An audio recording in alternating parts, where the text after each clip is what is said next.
So before I get started, I'd just like to acknowledge the funding that we have supporting this effort. So principally right now we're supported through the DOE Exascale Computing Project and an NSF Software Infrastructure for Sustained Innovation grant. And the work that I'm going to be talking about is not all my own. I have a research team that includes 4 PhD research staff, a couple of students, and then there's also several alumni from the project who've contributed substantially to the software infrastructure that I'll be talking about today. So as computational scientists, you face a difficult problem today. There's a wide variety of architectures, and there are a myriad of designs for compute nodes, multi-core systems, many-core systems like Theta, accelerated systems like the emerging Coral systems, and there's an increasing level of parallelism within nodes. For the Coral systems, they're expecting 40 teraflop nodes on the Power 8s plus GPUs. And so there's a wide variety of architectures and very significant parallelism on the nodes. And so in order to harness the node level parallelism, it's not possible using just MPI these days. Often you need to exploit threaded parallelism, either threading on the GPUs with the SIMT designs, or using threading on the CPUs using something like OpenMP. You also need to leverage vector parallelism for high performance, and along the way, I assume that you're also changing your applications to augment their own capabilities. And so today, scientists need to adapt codes to the changes in these emerging architectures, improve your scalability within and across nodes, and assess weaknesses in your algorithms and their implementations. And so what I would argue that performance tools can play an important role as a guide in figuring out how to target this myriad of architectures effectively.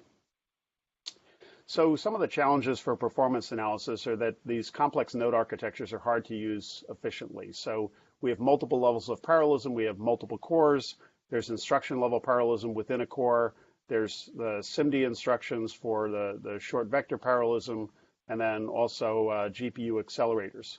There's a complex memory hierarchy on the node, so it's a multi-level memory hierarchy with multiple levels of cache. On systems like Theta, there's also several different kinds of memory. There's the high bandwidth memory and the regular DDR memory. On accelerated systems, you even run into there's GPU memory versus CPU memory. And so using these kinds of systems effectively is quite a challenge these days. And the gap between typical and peak performance is huge. And so the complex applications that most people are mapping onto these systems present a lot of challenges for measurement analysis and also for understanding what's going wrong. What are your application behaviors and how can we tune them for higher performance? And then finally, on these kinds of supercomputer platforms, there's additional complexity. So we might have unique hardware and microkernel-based operating systems. So today, on many of the systems, Linux is sort of the standard, but on the Blue Gene Q systems, certainly they have a custom compute node kernel from IBM that's distinct from Linux. And then when you're running on these systems, you have multifaceted concerns. So not only am I computing effectively, but what about data movement on the node? What about communication between the nodes? What about I/O to the file system or for checkpoints? So I would argue that what users want is a multi-platform programming model independent tools. You'd like to be able to use a tool regardless what system you're working on. So if you're working on a Linux cluster in your office, or a Linux desktop in your office, or a cluster that's at your site or at any one of the DOE supercomputers, you'd like to be able to use the same tools, whether you're working with MPI or working with something like UPC or working with something like SHMEM. So it should be independent of the system and independent of the programming model. You'd like to do some accurate measurement of your parallel codes, and so we need to be able to handle large multilingual programs, and so it's less common these days that Fortran is used for performance in C++ wrappers, but a lot of applications still do that. There's multi-levels of parallelism within and across the nodes, and so some of that parallelism is heterogeneous, where we have to worry about GPU parallelism or the computation being offloaded onto GPUs as well as running on the CPUs. You've got optimized code. You don't have source code for all the libraries. You have vendor libraries for math libraries, perhaps, or for OpenMP runtime systems. You've got complex execution environments. And so the goal is to provide performance analysis tools that provide insightful analysis that pinpoint problems and explain what their causes are. And then instead of just saying there's a problem with your code, we need to correlate the measurements with your code so that we can show you that there's a problem at a particular source line in a particular file. Otherwise, it makes it very hard to address in the abstract. If we just show you that your code's running ineffectively, but we can't point back to where the problem is, then it's hard to fix. And we also want to be able to support analysis at the desired level. So it should be intuitive enough for application scientists and engineers, but also detailed enough for library developers and compiler writers. And then finally, we want it to be able to scale to the petascale and beyond. So with those goals, let me describe what we've built in HPCToolkit and some of the ways that we use it. And then I'll tell you a little bit about sort of where we are today and what our plans are for over the next couple of years. So what HPCToolkit does is it employs binary level measurement and analysis. So we don't instrument your source code. We're observing fully optimized, dynamically linked executables on your on Linux. Or we can observe statically linked executables as well. We support multilingual codes that have external binary-only libraries. We use sampling-based performance measurement, and we avoid using instrumentation. The reason for that is that instrumentation can perturb the execution of your code, and so if you're executing code that belongs to our performance tools, every time you enter and exit a function, that's going to have a cost, and it's going to distort the performance of your program. So using sampling, we can get controllable overhead. By adjusting the sampling frequency, we can keep the overhead low. It also minimizes the systemic error and avoids blind spots. So we're not just measuring your application code, we're also measuring libc, libm, and all of the other libraries that you use as well. And then finally, the sampling-based measurement collects sort of compact measurements, and so that can enable data collection for large-scale parallelism without having huge data files. So what HPCToolkit does is it enables you to collect and correlate multiple derived performance metrics, because diagnosis often requires more than one species of metrics. So instead of knowing that I spent time here, what I want to know is, did I spend more time here than the work that I accomplished? Or am I spending too much time in a particular function? If I have 1 million cache misses in some place, well, that might be important if I was only doing 1 million accesses. But if I was doing billions and billions of accesses, then 1 million cache misses isn't very significant. And so often we need to have multiple metrics in order to be able to diagnose things. So HPCToolkit associates metrics with both static and dynamic context. It associates it with loop nests, procedures, inline code, and calling context. And so that's one of the features that makes HPCToolkit rather unique. Also, it supports top-down performance analysis, as you'll see with some of the examples that I'm showing, and enables you to identify costs of interest and then drill down to where the causes occur. So let me show you what the HPCToolkit workflow looks like. So you compile and link your application the way you normally would. So if you're creating dynamically linked executables, then you don't have to do anything special at compile time at all. You can just launch the application with our tools. If you're creating statically linked executables, for example, for the Cray or the Blue Gene systems, you can just add our script HPC link to your make files, so that in the final link step, instead of saying CC your application, you would say HPC link CC your application. And what it would do is it would inject our monitoring software into your application as it gets built. And then the software that we inject will kind of catch all of the control operations. It'll catch process creation, thread creation, and finalization and signals and things like that so that it can monitor the execution as it unfolds. So then the second step is you launch your application. Once you've built your application, you launch it under control of our tools. And so if you're using a dynamically linked application like you might on a Linux cluster, then you launch it with our tool HPC run. And so this interoperates with things like MPI exec or AP run. So instead of saying MPI run your application, you would say MPI run HPC run your application, or AP run HPC run your application. For statically linked executables, there's no additional command. There's environment variables that control what monitoring is turned on. And so there's some detail about how to do those settings in our documentation. And so as the execution runs, we collect statistical call path profiles of whatever events are of interest to you. So you can collect information about where you spend your time, or processor cycles, or cache misses, or where you execute instructions. And so there's a wide variety of things that you can profile. And so typically you select a set of hardware counter events to monitor. And so the default one would be cycles, to say, where do I spend my time? And so what HPCToolkit does is it does something called call path profiling. So it measures and attributes costs in context. And so typically what we're going to do is we'll either set a timer or a hardware counter to periodically interrupt the program. So we might say every million cycles, interrupt the program and let's record where we are.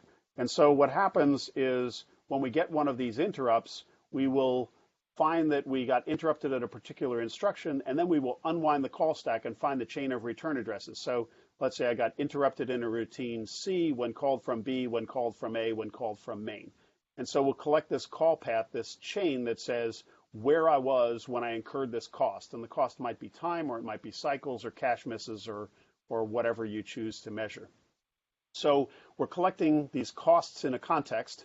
And then over time, as we collect multiple samples, these individual chains get fitted into a tree. And so conceptually, you might have a node up at the top that kind of represents like the main program, and then subtrees here might be initialization of your application, or a solve phase, or a post-processing phase.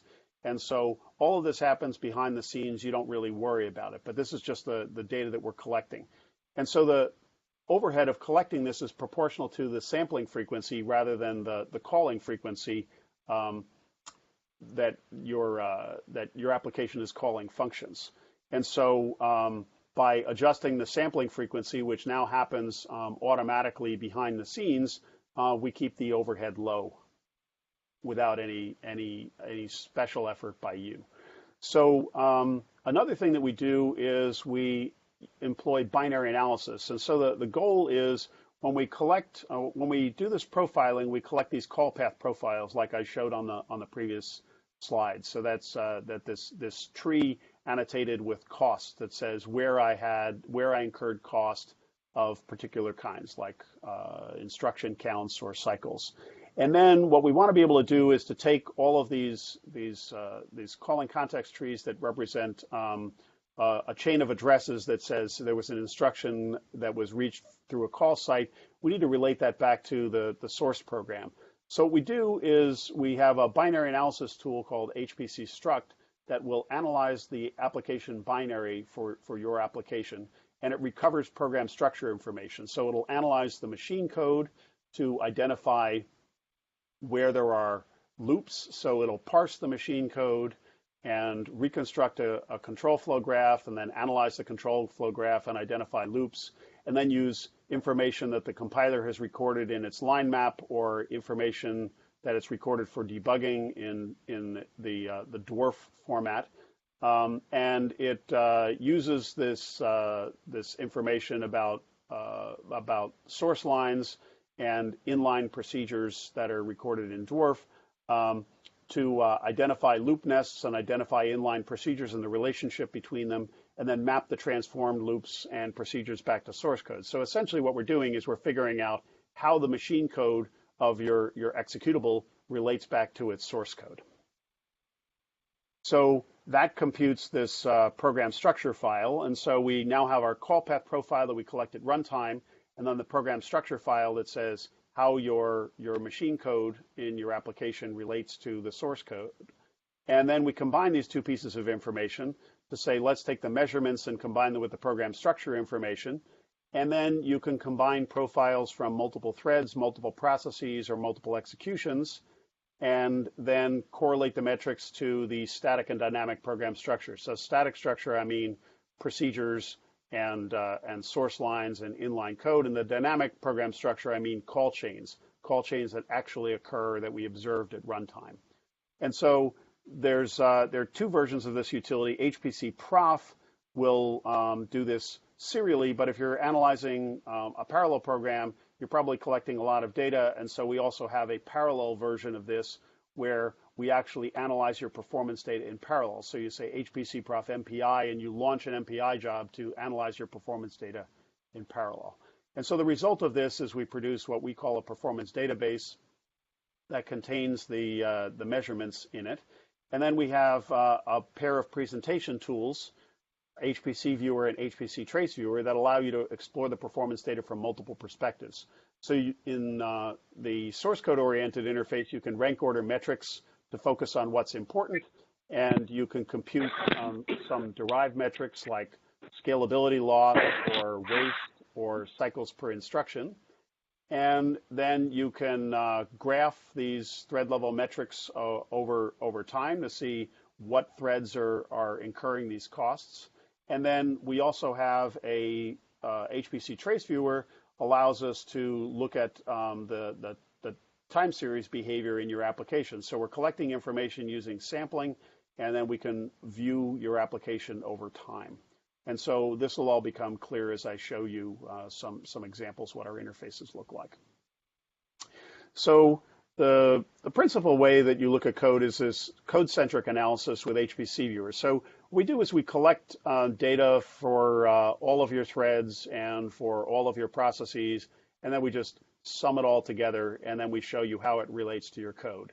And so what this shows here is a view that has several different panes. So there's a source pane that shows you a source file. There's a navigation pane, and what this is showing is a call chain. So main has a loop inside it, and it calls some things. And so you can select something in the navigation pane, and whatever you select, it will bring up the source code that's associated with the thing that you selected. And then there's a set of metric columns. And so what this will tell me is how much time I spent in this particular function. And so here we have inclusive metrics, the I, and exclusive metrics, the E. So the inclusive metrics are the time that I spent in this function and all the things it called, and the exclusive metrics are the time that I spent just in this place. So here in calc hourglass force for elms, it says I spent 10.7% in this function and things it called, and 4.3% of that time was in the function itself. Okay. So in the viewer, there's several different views. There's a calling context view, which is a top-down view, a caller's view, which is a bottom-up view. So I can see where my costs were incurred in my code and how I got there. And then there's a flat view, which says, I don't care how I got there, just show me the costs that are associated with a particular files or functions or source lines. And then there are some ways of controlling the metric display. And so there's my favorite is this flame button, which shows a hot path, so I can point at anything and say, show me the hot path that begins at this point, and it will dig down and open up these paths in the tree that show you where you actually spent your time. There's this f of x button, which says I want to compute a derived metric. So if I'm interested in doing something like computing scalability losses or cycles per instruction, I can take a couple of different metrics that I've measured and then compute some new metrics out of it of my own choosing. And then there's another one, which is a metric selector. So you might have 15 different metrics for your program, but you want to hide some of them for now and just like focus on the ones that you're actually examining. And so you can do that with this metric selector. So one of the unique things that you get from HPCToolkit is this very detailed attribution to your source code. And so this comes from overlaying the information from HPC Struct's binary analysis on the measurement data that we have. And so what this shows us is the dynamic call chains, which are shown as the function calls represented by the blue boxes. And then inside the functions, we can see that there are loops, which are shown in red. And then inside the loops, there's calls to inline procedures. And so all the procedures that are inlined are marked with this I. So we understand where inline code is. Now, this is code that was compiled -03 with some heavy optimizations. The one thing is that when we say -03, we also say -G to tell the compiler that we wanted to collect the information about functions as it's inlining them. So what this shows us is that main has a loop inside it, which has a long call chain of inline functions where it then calls a real function. And then here's some inline templates, a loop in an inline template, and then an outlined OpenMP loop that's all been sort of reassembled here. So the binary analysis gives us this integrated source level view of our application, and this is collapsing all of the data across all of the threads and MPI ranks in our application. So one of the things that people are most interested in is the problem of scaling. And so your code may run efficiently at a small scale, but as I use larger and larger numbers of processors, my efficiency drops off.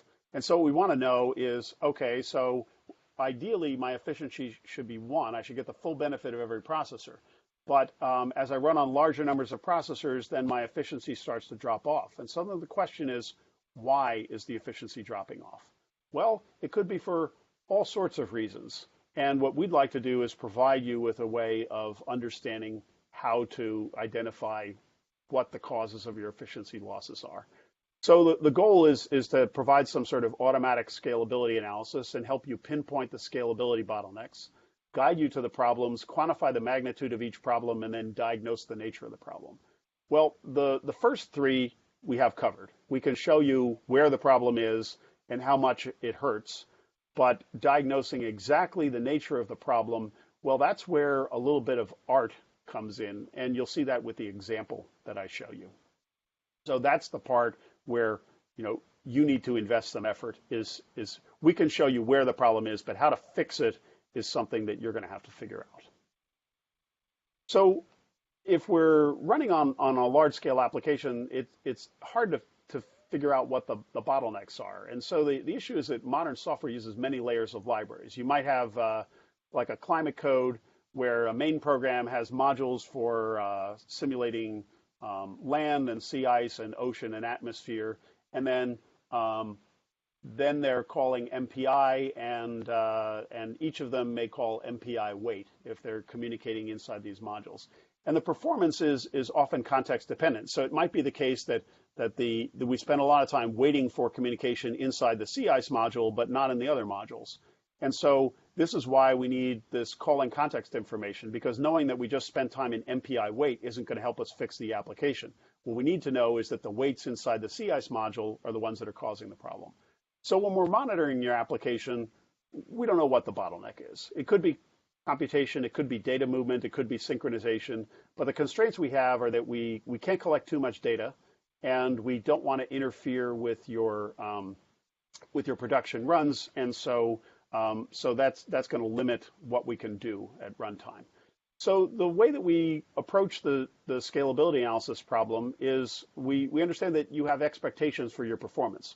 So you might be expecting strong scaling. So if you double the number of processors, you'd like it to run twice as fast, okay? Or you might be doing weak scaling where you double the number of processors and you double the problem size and you expect the execution time to be constant. And so depending upon the application, both of these are sort of reasonable things that people do. So since you have these kinds of expectations about how it will strong scale or weak scale, we put your expectations to work. We measure the performance under different conditions with like different levels of parallelism or different inputs. We express your expectations, or you express your expectations as an equation. And then you compute the deviation. Our tool computes the deviation of the expectations for every calling context.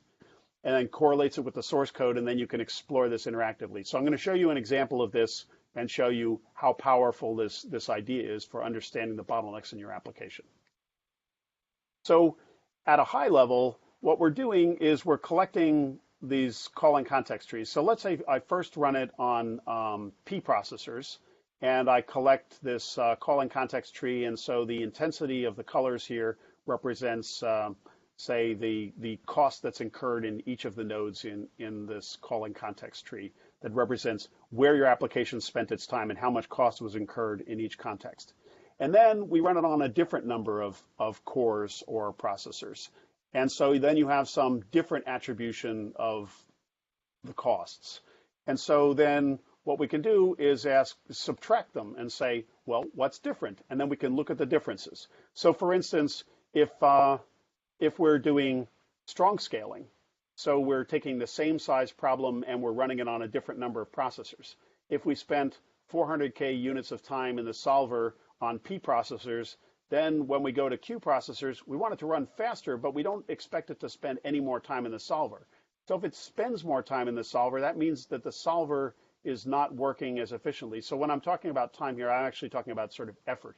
So I'm talking about the product of the number of processors times the time it spends. And so the difference between the effort that you spend on Q processors and the effort you spend on P processors is wasted effort. So that gives us this 200K of wasted effort.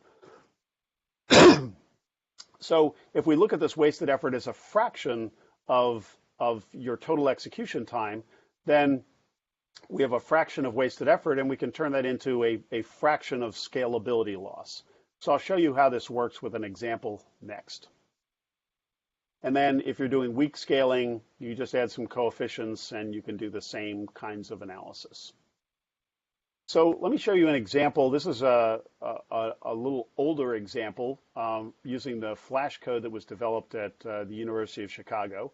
So it's a parallel adaptive mesh refinement code. It does block structured adaptive mesh refinement. It's designed for computing compressible reactive flows and solves a broad range of astrophysical problems, runs on a bunch of massively parallel systems, and it scales and performs well. So the example I'm going to show you is some data that we collected quite a while ago on a Blue Gene P system, but the approach applies no matter what system you're using, whether you're using Theta, whether you're using Mira. This just happens to be data we collected a while back on a Blue Gene P. So I'm looking at a comparison between 8K cores and 256 cores running a weak scaling problem. So weak scaling means that as I increase the number of cores, I'm increasing the problem size so that the amount of work per core is going to be constant. Okay, so let me pull up the source code oriented view for this comparison experiment.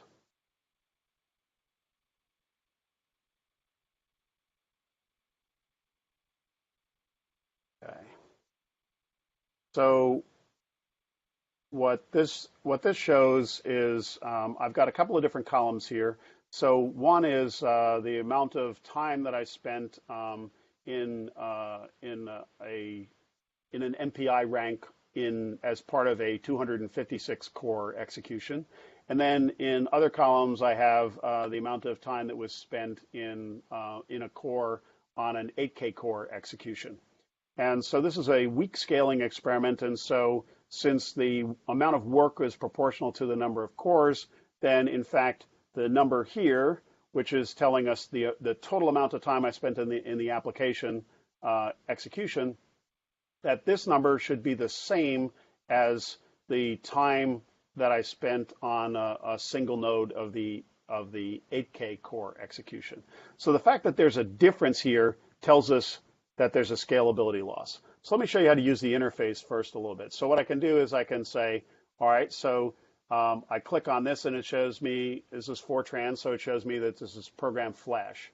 And then I can say, all right, well, let's go look at where we spent our time inside program Flash. And so I click the flame button and it says, let's start opening call paths until the costs sort of shatter into a bunch of different pieces. So what this tells me is that inside Flash, there's a call to driver evolve Flash, and then there's a loop inside driver evolve Flash. Now notice when I selected the loop, it doesn't select the loop exactly. In fact, the loop is a couple of lines above. And the reason is that we find out where the loop is by using binary analysis. And so what we're looking for is where's the first instruction that's inside the loop that we see in the machine code, and what source line does it map to? And the first machine instruction maps to source line 92, which is tucked inside this loop. And so inside this loop, I can see that there's a call to Hydro on line 188, and then there's another call to Hydro on line 145, and these things are out of order. They're actually sorted by where I spent the most time. And so what this says is that I spent 88% of the time in the application inside this loop. So this is in the 256 core execution, that I spent 88% of the time inside this loop and the things it called. And then the first call to Hydro cost 30.8%, and the second call cost 30.7%. So the calls cost about the same amount, but the reason why line 188 is listed first is because it costs slightly more. So that's sort of this interface, and then I can go look down any one of these things and say, well, show me where you spent your time, and look deeper down the call chains. Okay, so that's how I might explore an execution. So now let's look at how we do this scalability loss. So what I can do is say, I'm going to compute a formula. So what I'm going to do is I'm going to take the amount of time that I spent on 8K cores and the inclusive time on 8K cores. That's represented, so this is like a spreadsheet-like notation. So each of the metrics is represented by a number. And so metric 2 represents the 8K, the wall clock, inclusive wall clock time in the 8K core execution. So what I'm doing now is the same thing that I showed you here. I'm going to be differencing these calling context trees for the two executions. So if I take the amount of time that was spent on one core in the 8K core execution, and then I subtract off the amount of effort that was invested on the 256K cores. So the difference between these represents wasted effort. And then I can divide through by the total execution time. So it says aggregate here. So that represents the total effort. So think of that as like the inclusive cost at the root of this calling context tree. So what this is saying is take the cost of the 8K cores minus the cost on 256 cores divided by the total amount of effort I invested on 8K cores.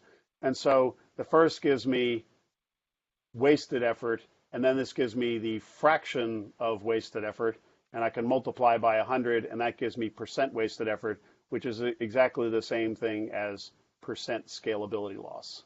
And then I can display this as a percent in the viewer, and then click OK. And now it adds a new column that says scalability loss. So I'll drag that over to the left here, because that's the thing that we're going to focus on. Okay, so this says I have a 24% scaling loss when going from 256 cores to 8K cores in this weak scaling experiment. And if I go and I look and see, well, inside Flash, it says that the majority of the scaling loss is in Evolve Flash, and then so 14% scaling loss in Evolve Flash and a 10% scaling loss in init Flash. So let me select here and just say, show me where the scaling losses occur. And so it digs down into the call chain and highlights this location. And so what we see here is that of the 10% scaling loss, that half of that comes from this one location. Now, if we look, we see that there's right up here, there's a loop through all processors. So as I go from 256 cores to 8K cores, the execution is taking more time because it's looping over the number of cores. So what is it actually doing here? Well, this is part of this adaptive mesh refinement that's used in this block structured AMR application. And so what happens is after we do adaptive mesh refinement, we have to find the surrounding blocks. So we've cut it up into a bunch of blocks. The blocks have been scattered across the MPI ranks in the system. And now what I end up doing is communicating with all of the other processors to find out who has the blocks that neighbor mine. And so the way this is done is the communication is cycling things around a ring. So when I told you that the tool will show you where the problem is and quantify the magnitude of the problem, it told us the problem is right here. But now it's up to me to look at these calls to PMPI send receive and understand what's going on with my algorithm and why I'm spending more time here. And so really the reason why we're spending more time here is just because we're going around this loop more times. And so we're executing this loop over all processors, okay? And so this isn't just a one-trick pony. It doesn't work for just this particular thing. So if I look at, that was inside grid init domain. I can go in grid init and say, well, there's a 1.97% scaling loss in here. Let's see what's going on here. Well, it says I'm setting up runtime parameters, and I'm waiting at a barrier. Now, if I look at this code, I see it's reading things from an input file. If I scroll up just a bit, I see, in fact, it says each of the processors, we're going to go over a loop over the number of processors, and then if it's my turn, then I'll read the input file. And so what happened probably is when someone first ran this application on a large-scale parallel system, every MPI rank opened the input file at the same time, and they probably crashed the file system. So someone wrote this crude, well, let's take turns.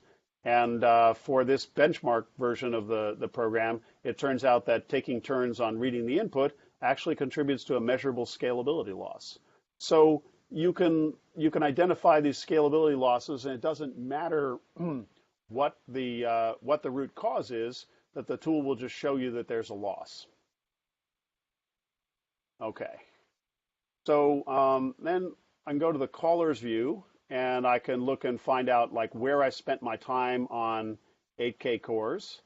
And it shows me that the exclusive time on 8K cores, that the most time was spent inside something called DCMF protocol multi-send tree reduced short, okay? So this is deep within IBM's deep computing messaging facility that's used as their implementation framework for MPI. Now I can look. This is now, since I'm in an upward-looking view, what I'm looking for is to say, okay, so I spent time down here. How did I get here? Well, I got there because there was a call chain that led from MPI all reduced down into this, and then I can find out that the most costly call to MPI all reduced. So of the 16% of the time that I spent down in this deep computing message facility tree reduced short receive, that was on behalf of MPI all reduce, and that the most costly one was as part of the communication setup. So of the 16% of the total application cost, 14% of the total application cost was spent in the MPI all reduce invoked at this call site. So I hope that gives you a sense of how we can analyze scalability and what the kinds of things that we can do where we can look at the program from different perspectives, either this upward-looking view, or I can also look at a flat view where it shows me that there's a statically linked binary, and then inside it there's source files, and then each of the individual files has functions inside it, and so I can look from this view as well. Okay, let me go back into the slides. So I just showed you a scalability demo with Flash.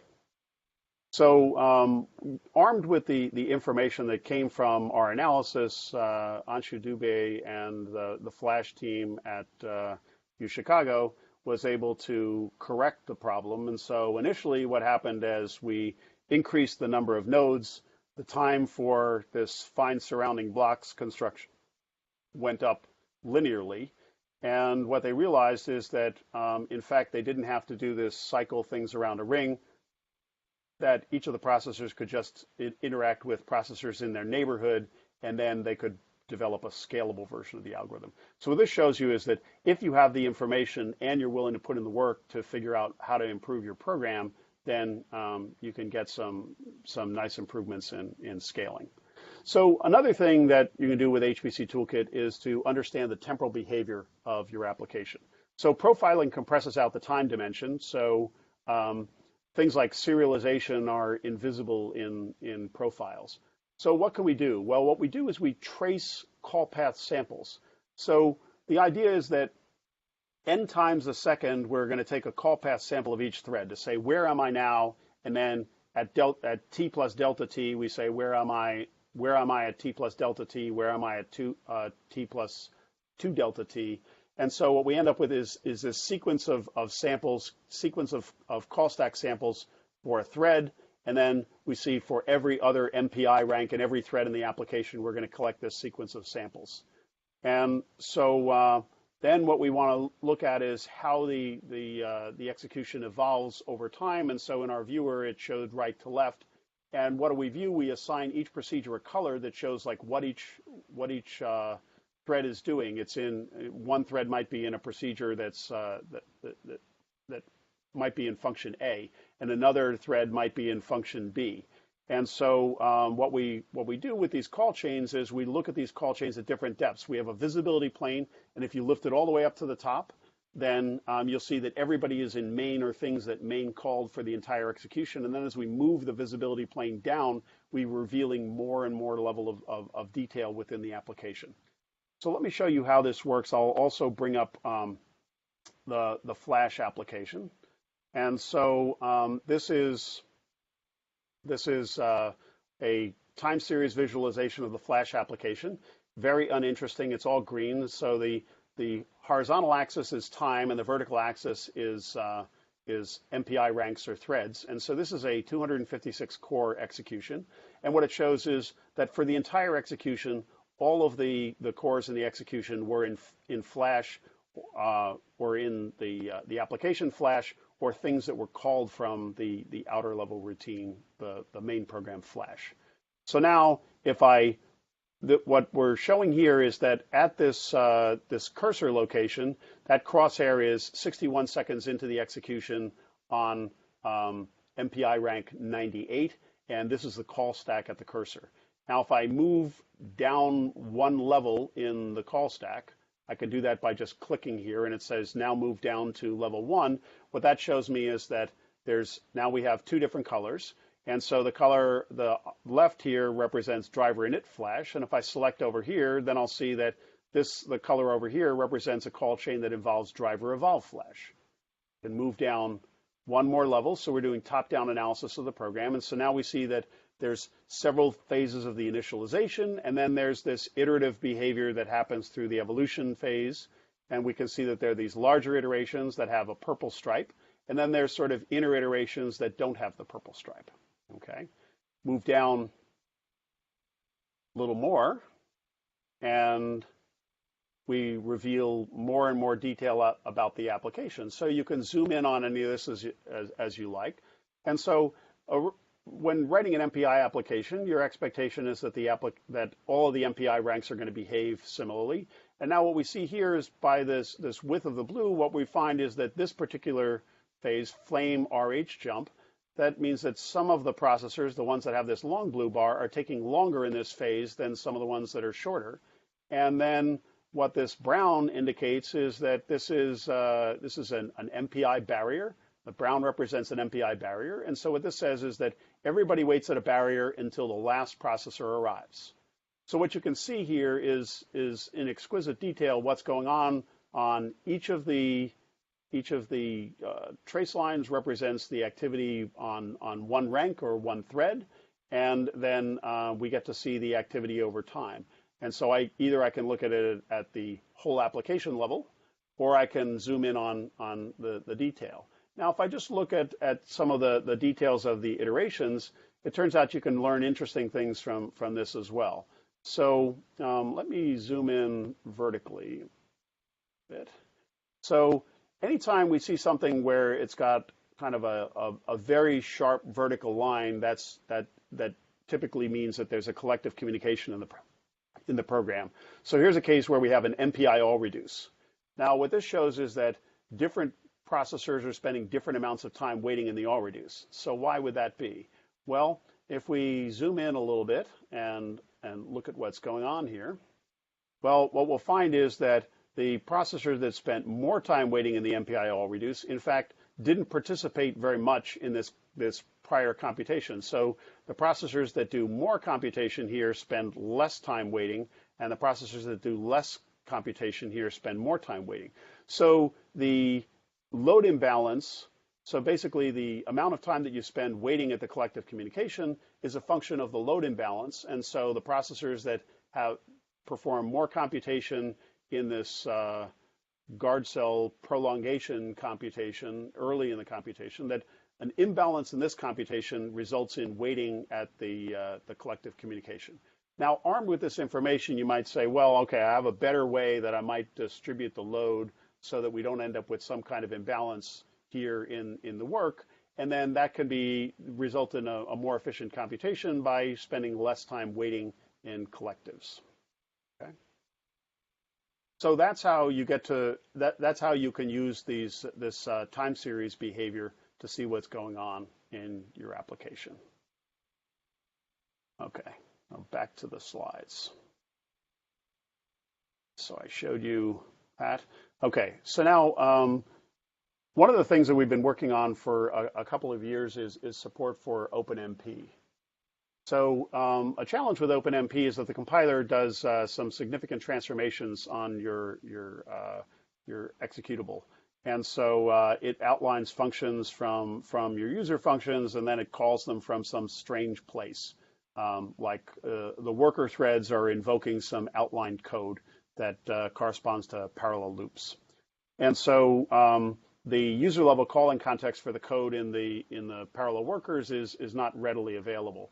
And so the challenge for tools is that the tools are providing this implementation level view of the OpenMP threads, and they have asymmetric views for the master thread and the worker threads, and then you see a lot of detail about the runtime. And so it's hard to understand what's going on in your program and where it's spending idle time and whether there's long serial sections or whatnot, or whether you're waiting for critical sections or locks. So what I've been doing as part of the OpenMP language committee is working on a standardized tool interface for OpenMP. So this has been a partnership with Joachim Pratzi at RTWH Aachen in Germany, Alex Eichenberger at IBM Research, and Martin Schultz, who was formerly at Livermore and now is in Munich. So the objectives were to be able to support low overhead measurement of OpenMP programs with sampling. If the vendors were going to include this in their released versions of their software, it can't cost very much, or if anything, while it's in use. And then what we wanted to do was to be able to map the implementation level view back to your source level view. And so what this shows is what we've been able to do with this OMPT interface. So this work on OMPT is a work in progress. So we're in the process of finalizing the OpenMP standard right now that has a new set of features.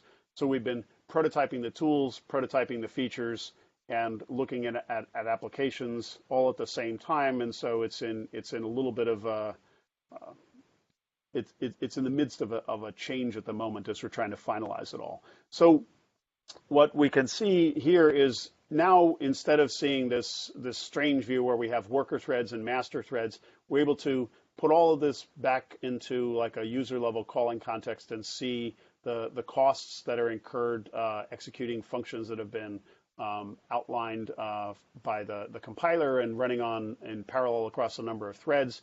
We get to see a thread level view that shows like how much work each thread is doing, and then the source code view that you saw before.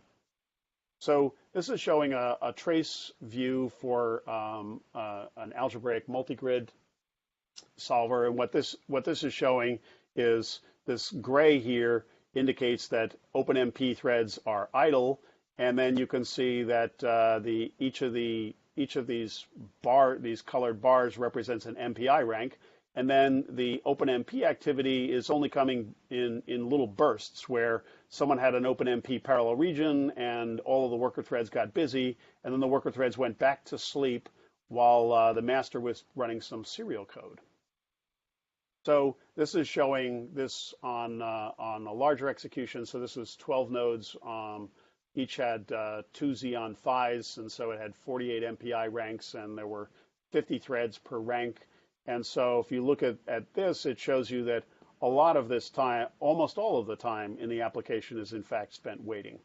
And so there's flexible ways that you can use the views. So this is trying to show a view that shows like every rank in every MPI rank, every thread in the application. Here in the viewer, you can say, well, just show me rank 0 and 2 of the worker threads for each rank. And so then this shows you kind of a more compact view, and you can see what the master threads are doing and get a sense of what the worker threads are doing. Whereas the detail of what's going on in the master threads kind of gets washed out when we're looking at all of the threads in the application at the same time. So one of the things that HPCToolkit does for analyzing thread performance with OpenMP is we do something called blame shifting. And so the most important is undirected blame shifting. So if a thread is idle and waiting for work, what we want to do is apportion the blame for the fact that threads are sitting idle to where the work is actually being executed. And so we can accumulate blame for idleness in the code that is causing the idleness. So if we go back to this AMG application, this green here corresponds to this phase AMG Corson. It's a setup phase. It's like AMG Corson Falgout. And if we go and we look at this blame shifted version, what it shows us is that there's idleness is coming in, that 50% of the idleness in the program is associated with Hyperboomer AMG Corson Falgout. So this is kind of giving us a sense of what's going on in this trace-oriented view by looking at the profiles. And so what this says is that the problem here is that this is a piece of serial code. And if you go look at it, you'll see it's a piece of serial code, and it needs to be parallelized if you're trying to speed up that phase of your calculation. So in the last couple of minutes I have here, so that the OpenMP stuff is a work in progress.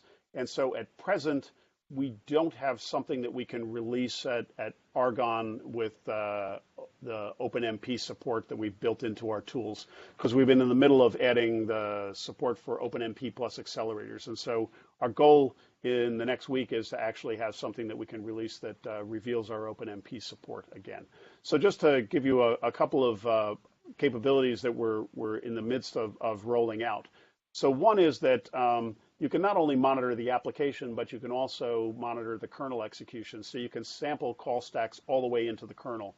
So this is showing you an upward view of the application. And so this was a benchmark program for looking at the cost of data movement in MPI communication. And so at the bottom here, we see that there's main, and it's calling MPI await all, and that's invoking the progress engine that goes through a library that is finally asking the kernel to perform some read to move some data from one place to another, and then that's calling inside the kernel. It's calling copy enhanced fast string. And so the question that we had posed from a group at Livermore was, how come my data isn't moving with respect to the memory bandwidth on the machine? How come I'm getting so little communication bandwidth? And the reason is, while your node has high memory bandwidth overall, the ability of an individual thread to move data is what's limiting it. And what we can see here is that it calls into the kernel, and it's using a single-threaded copy operation. Okay, and so that's why we had low communication bandwidth. So we can collect call stacks that go into the kernel. Also, we now collect call stacks that integrate the host and the GPU side computation as well. So this is for OpenMP that's been offloaded onto GPUs. We can assemble the same holistic view of application performance on the host and the GPU, and we can measure things like GPU instructions, and then the stalls, the reasons for the stalls, whether it's execution dependencies or memory dependencies, or there's no stalls. And then we can also measure the amount of time a thread spends blocked. And so this is actually a tar, an execution of the tar command. And what it shows is that this is doing tar and packing an archive. And it shows that the amount of time that was spent reading inside the kernel, this shows us the call path inside the kernel used to perform a read. But actually more time was spent blocked waiting for the disk to spin than time that was spent executing in the kernel. So these are the kinds of things that you can measure with HPCToolkit. So the goal was to measure when your application is executing, when the kernel is executing on behalf of the application, and also the time that you spend blocked. So some other things we're doing are we're adding support for data-centric analysis. We're accelerating our own tools by using OpenMP. And one of the important things that we're working on for the future is supporting top-down analysis using hardware counters. So right now, if you just know that there's hundreds of hardware counters, it's hard to sort of figure out what's going on with your application. And so there's some methods that we can do to provide some guidance. So the status at Argonne is that we just built a new binary analyzer for better attribution of performance of the source code, and we've merged that into our master branch this week. And we need to resolve a couple of issues. When we tried to deploy this on Theta, we found that there were some conflicts between the Linux perf events and the Cray PAPI module. So we're working to resolve those. We also had some issues related to measuring SIMD performance if you want to measure vector floating point and whatnot. So we're in the midst of resolving those. So the plan then is that we're going to update all of the HPCToolkit modules on ALCF systems once these issues are resolved. And I expect about a week or so we'll have a new distribution on the system, and we'll send email to all the participants when new HPCToolkit installations are available. I'd be happy to take any questions you might have. I realize that I kind of ran close to the end of the hour, and so I apologize for that.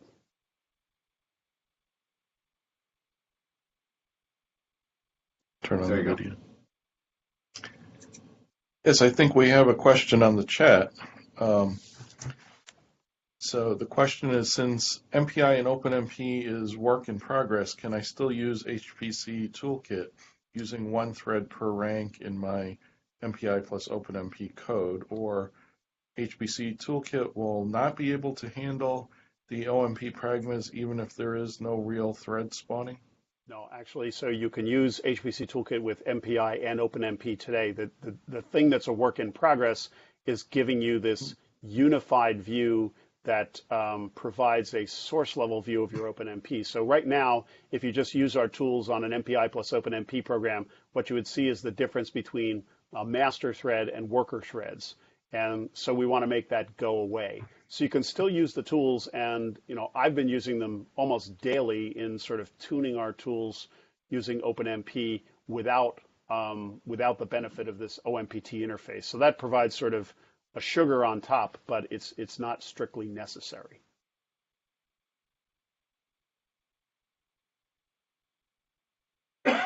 So, John, earlier you referred to it being a bit hard to find instances of serialization, but it would seem to me that would manifest as a lot of time being racked up in a routine that is not actually a parallel routine, or it's stuck in a barrier or something like you mentioned later than that.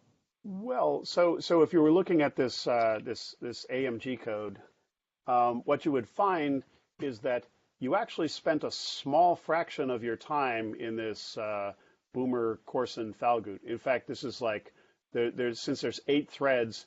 The time that's spent in like the idleness will dominate the amount of time that's spent in your serial code.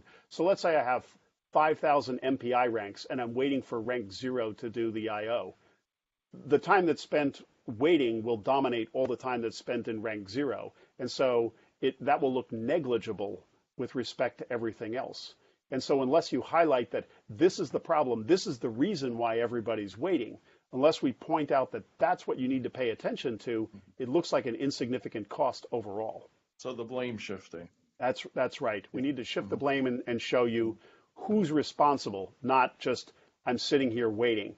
The fact that I'm sitting here with my threads idle doesn't tell me how to fix it. What I need to know is, why are my threads idle? And my threads are idle while this piece of code is executing.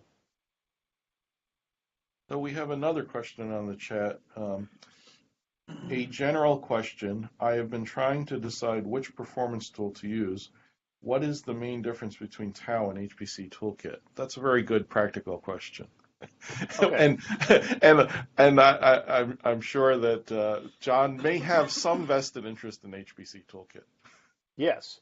So what Tau does is Tau typically uses instrumentation. So if you want to collect any kind of trace with Tau, it will add instrumentation to your application.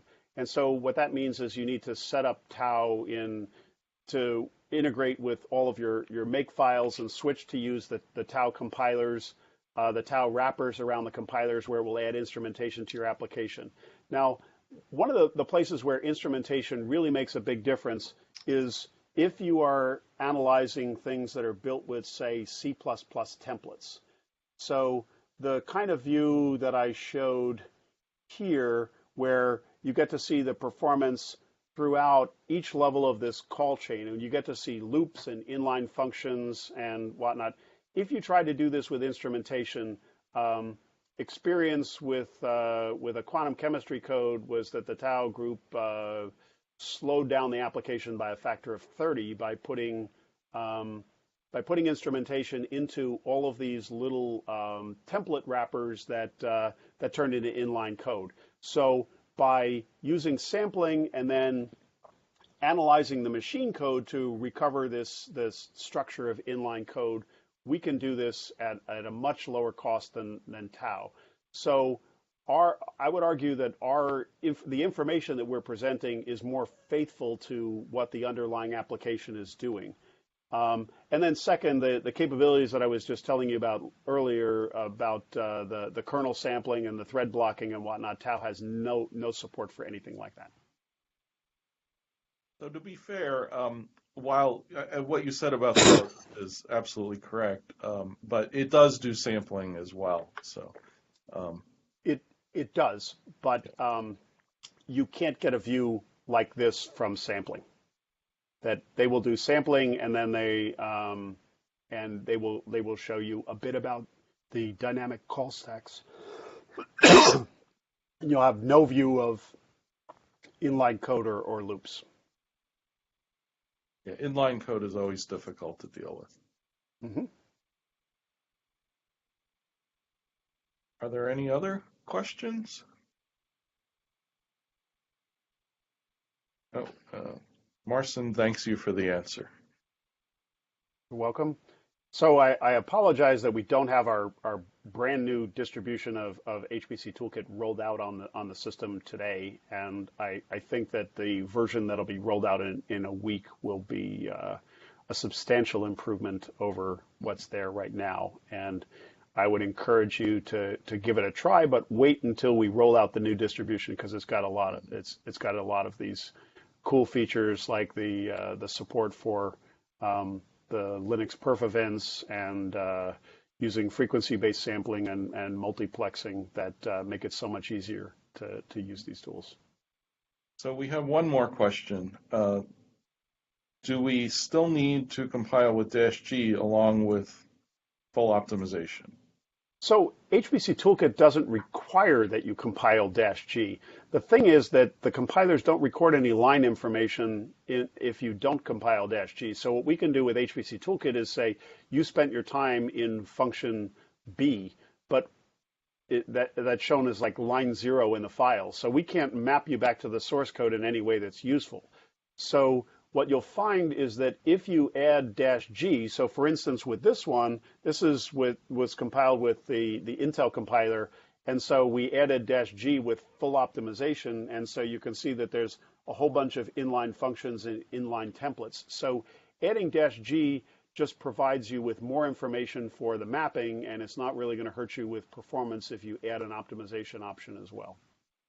Yeah, I think that most programmers are under the impression that -G will hurt you a lot more than it really does. I mean, I think your major effect is that it will increase the size of your executable a bit because the extra symbolic info is in there, but the code actually generated, I'm not sure is actually any different.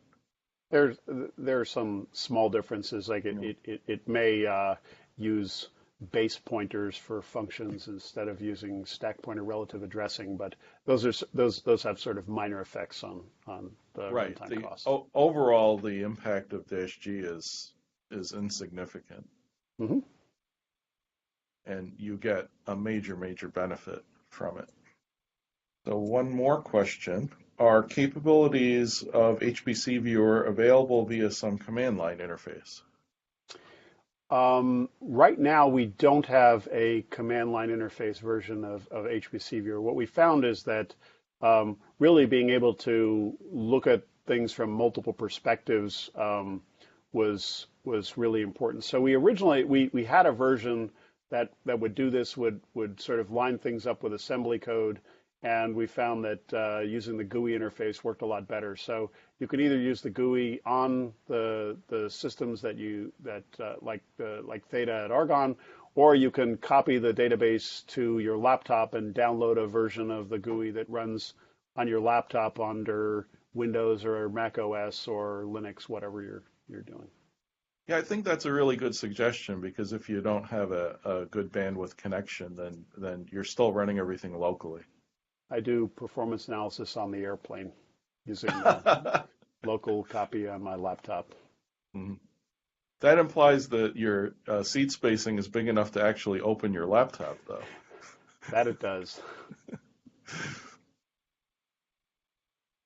Okay. I'll just mention that you're talking about upcoming things on Theta.